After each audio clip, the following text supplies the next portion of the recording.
Tu as eu un call avec un prospect, le prospect il était chaud. Il t'a dit ouais c'est bon, t'inquiète, je reviens vers toi. 10 jours plus tard, toujours pas de réponse.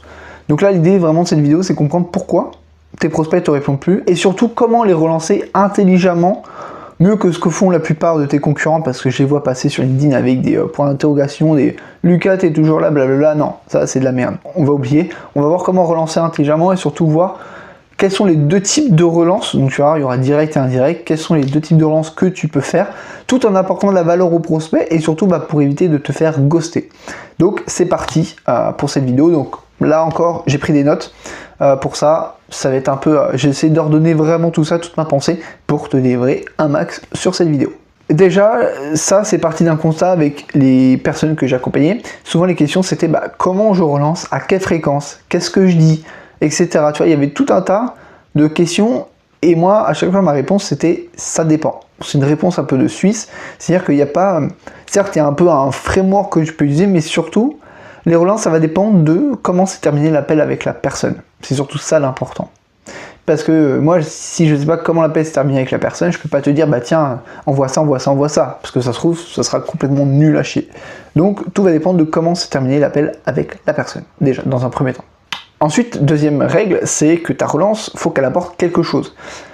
Je sais que le mot apporter de la valeur et tout, c'est tout le monde le dit, ça, ouais. Mais quand je dis apporter quelque chose, c'est apporter quelque chose de précis sur un point précis. J'ai une bêtise. Par exemple, si moi j'ai un appel avec Gérard, et si Gérard me dit sur LinkedIn j'ai du mal à poster parce que j'arrive pas à trouver des idées, ok, moi je retiens ça, tu vois, je l'ai noté. Évidemment dans l'appel, il faut aussi prendre des notes.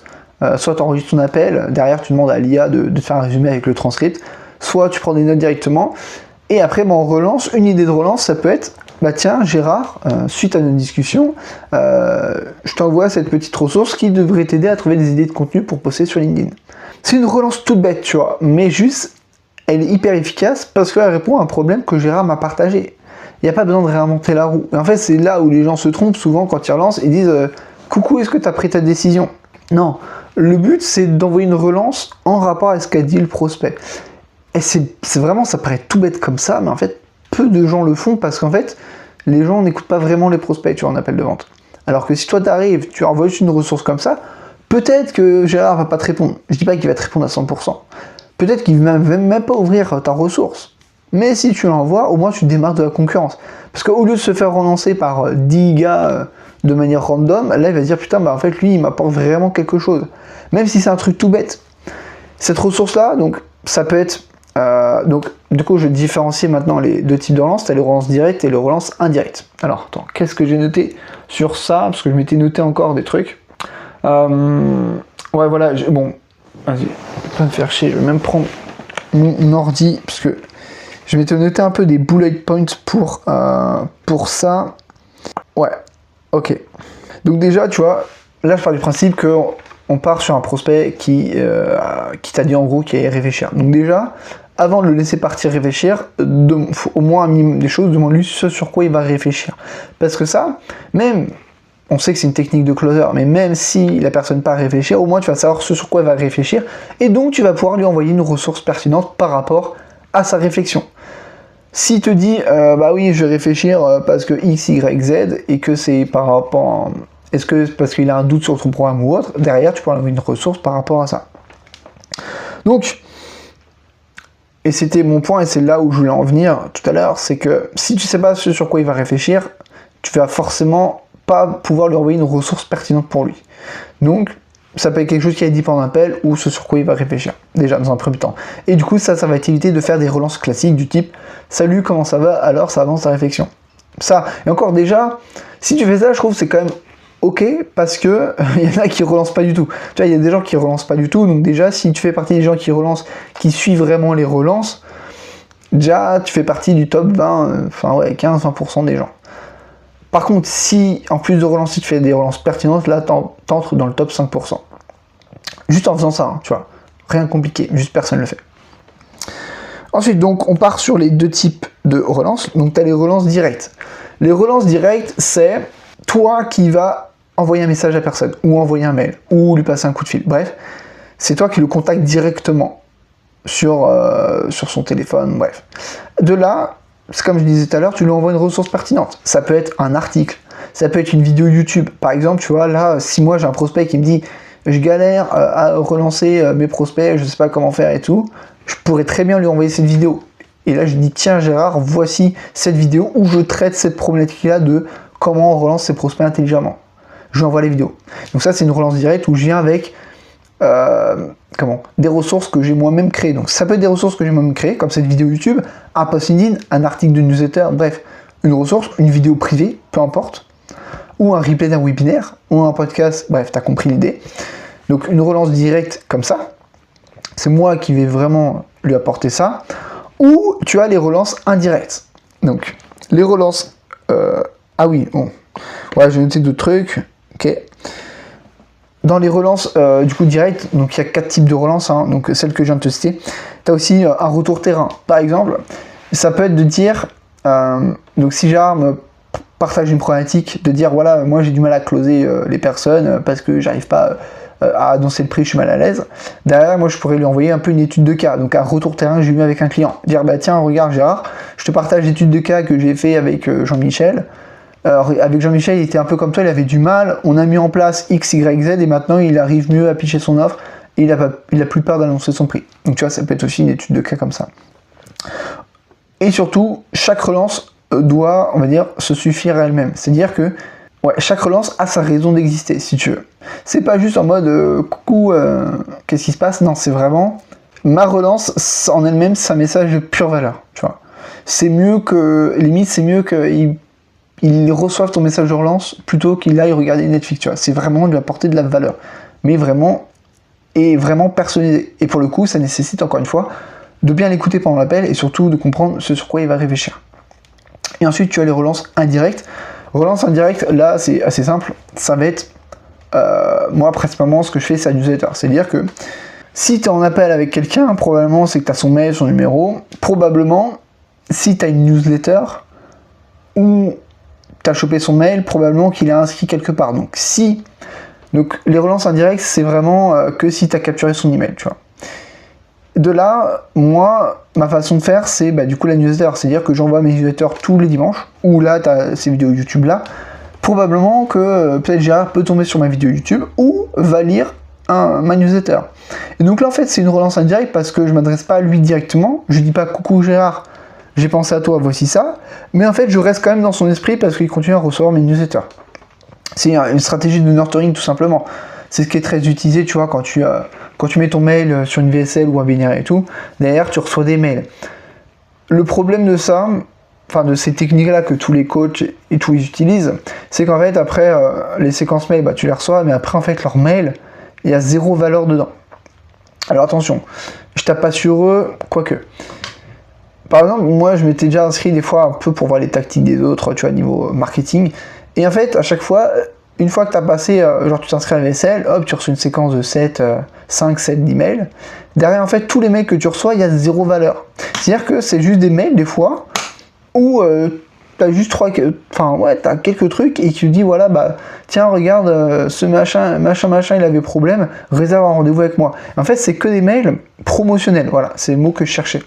Donc le problème, c'est ça, c'est que si tu envoies que des mails promotionnels dans ta newsletter, par exemple, ça sert à rien, tu vois, il n'y a pas de contenu. Par contre, si tu envoies une newsletter où t'expliques, par exemple, moi, dans mon cas, je pourrais dire une newsletter où je traite l'objection, genre, quelqu'un te dit, j'en parle à mon associé, j'y réponds dans la newsletter, étape par étape, je dis, voilà comment il faut traiter l'objection de A à Z.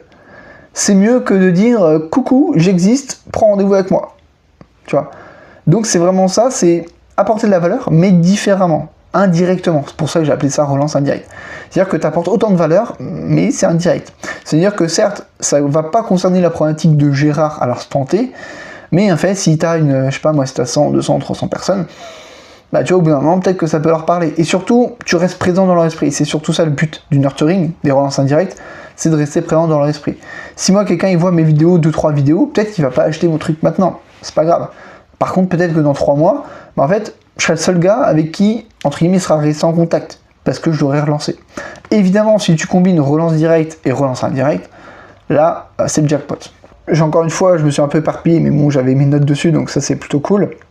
L'idée de ça, ce qu'il faut retenir, c'est que si tu te fais ghoster, c'est que probablement déjà pose-toi la question, est-ce que mes relances sont pertinentes ou pas. Si tes relances c'est de la merde, c'est normal que tu te fasses ghoster. Demain, moi, je reçois un coucou Lucas, ça va? Bon, moi je réponds parce que je suis poli, mais il y en a d'autres qui vont pas forcément te répondre. Donc, déjà, prends du recul sur les relances que tu envoies, sur les messages que tu envoies. Est-ce que toi-même tu aurais répondu à ton message? Est-ce que ça te donne envie de répondre déjà? Première chose. Ensuite, personnalise. Si ça répond à une problématique de la personne, envoie-lui une vidéo privée, un truc comme ça. Sans, évidemment, lui envoie pas un podcast de 2 heures, parce qu'il n'y a pas forcément 2 heures à passer. Voilà, c'est pas parce que tu envoies une vidéo de 2 heures qu'il va le faire. Donc, ça peut être un petit article court, une petite vidéo et tout, enfin bref, t'as compris l'idée. Et après, en fait, tout ça, ça veut pas dire que les prospects vont arrêter de te ghoster totalement, mais en tout cas, ça maximise tes chances de pas te faire ghoster, que la personne au moins te remercie, te dit bah merci pour ton message et tout, même si elle regarde pas la vidéo ou autre, dans sa tête, son esprit va dire ok, Lucas, il a compris ma problématique, il m'a envoyé un truc pertinent, et donc Lucas se démarque du lot. Même s'il n'achète pas maintenant, au moins tu restes présent dans son esprit. Et ça, c'est déjà une victoire. Et ensuite, bah, tu as les relances indirectes, comme je disais, avec... bah là, du coup, c'est principalement de la newsletter et des vidéos YouTube, si tu as une chaîne. Au moins une newsletter. Et moi, maintenant, ce que je conseille vraiment, c'était coach infopreneur. Bref, si tu as des leads, que tu as des appels de vente que tu closes, c'est de vendre ton service, avoir une newsletter, pour moi, c'est un indispensable. Parce qu'en fait, surtout maintenant, on est un peu à l'ère de la confiance, tu vois, sur Internet et tout, les gens, ils sont un peu de plus en plus méfiants, ce qui est normal. Donc, le fait de t'écouter parler pendant 15 minutes dans une vidéo YouTube, dans un podcast, ou de te lire en newsletter, même partiellement, ça contribue à créer une relation de confiance. Et donc, à un moment donné, au moment de passer à l'achat, bah, tu vois, ça va être plus facile de faire appel à toi, plutôt qu'à un inconnu, parce qu'il aura déjà passé du temps avec toi. Donc, plus il va passer de temps avec toi, plus après, ça a de chances que ça close, tout simplement. Et ça se vérifie, tu vois, moi, tous les leads que j'ai eu organiquement, des gens qui sont venus via LinkedIn, la newsletter, machin ou autre, en fait, ça close très facilement sans forcer. Parce que bah, les gens, limite, sont déjà prêts à acheter. Et surtout, leur niveau d'awareness, donc là, c'est un autre sujet de vidéo, c'est que leur niveau d'awareness aussi, il est plus élevé. Parce que quand tu fais de la newsletter, certes, ça sert à leur apporter la valeur, mais ça sert aussi à changer leur niveau d'awareness. Par exemple, quelqu'un, moi, qui va me dire, comme une vidéo précédente que j'ai déjà traitée, quelqu'un va me dire, ouais, moi, je vais payer au résultat et tout. Dans ma newsletter, je vais traiter ce sujet-là, et je vais expliquer de A à Z, en développant ma pensée, pourquoi c'est... pas forcément si bien que ça de penser que payer au résultat c'est bien. Et donc forcément, si la personne lit cette newsletter, elle va peut-être se remettre en question, enfin, en tout cas changer sa façon de penser, et donc son niveau de conscience va évoluer. Et en fait, plus les newsletters vont passer, plus son niveau de conscience va changer, et peut-être qu'au début elle va être un peu froide, genre ouais, bah je sais pas trop la solution et tout, et peut-être qu'au bout d'un moment, tu vois, elle va upgrader sur l'échelle d'awareness. Et donc, on va passer à quelqu'un qui est prête à acheter mon produit. Et donc dans ton cas, c'est pour ça que je te conseille aussi de mettre en place des newsletters quand tu peux. Évidemment, pas des newsletters bateaux écrites avec l'IA et tout, enfin bref, tu peux t'aider l'IA, mais il faut quand même y mettre de l'humain, parce que c'est ça que les gens y recherchent, hein, c'est de l'humain. Pour ça que moi je conseille souvent d'avoir une newsletter, au moins pour faire du nurturing, si tu as des calls de vente et tout. Et même si tu te dis, ouais, j'ai que 10, 20 personnes dans mes newsletters, on s'en branle. Il suffit d'une personne qui est convaincue par ce que tu fais, et c'est un client, donc c'est rentabilisé. Certes, au début, ça va être dur, tu vas te dire, putain, personne la lit. Sauf qu'au bout d'un moment, bah, plus tu auras de personnes, là, plus ça peut devenir intéressant. Enfin bref, si cette vidéo t'a plu, tu peux liker, commenter, enfin bref, tu connais la chanson, je vais pas te refaire le truc de youtubeur. Et surtout, si tu es coach, formateur ou thérapeute, il y a un lien là dans la description où je pense que c'est quelque chose qui peut t'intéresser. Si tu as des problèmes d'offres, d'acquisition, de vente, de closing, bref, même plusieurs thématiques, ça va t'intéresser, cette vidéo va t'intéresser. Évidemment, il faudra rentrer ton mail dedans, t'inquiète, je vais pas te spam, mais surtout, derrière, dans la vidéo, je vais pas te dire, ouais, coucou, faut réserver un appel de vente ou je sais pas quoi, non. Dans cette vidéo, il y aura directement des réponses à tes questions, ma méthode, j'explique tout de A à Z. Si ça t'intéresse d'en savoir plus, de savoir comment tu peux améliorer ton offre, ton acquisition, ta vente, surtout mettre en place un vrai système d'acquisition qui te ramène 15, 20, 25, même plus 40 leads par mois, clique sur cette vidéo et sur ce, j'espère te dire à très vite. Ciao.